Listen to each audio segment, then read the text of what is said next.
Nag-grow garden nga pala kami sa totoong buhay. Meron nga pala kami dito master sprinkler at mga seeds. Subalit nga pala hindi na pollinated dahil nga pala walang beeswarm.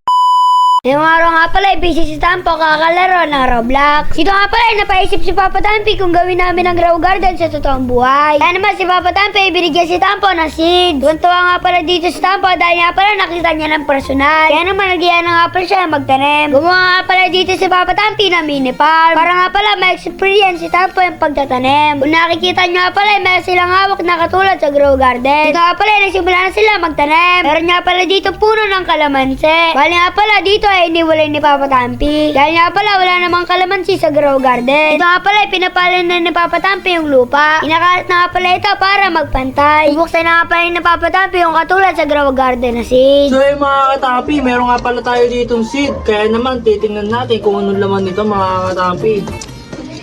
Buksan natin guys. Ayun, may laman oh. Di ba Tampo? Tingnan mo, may laman.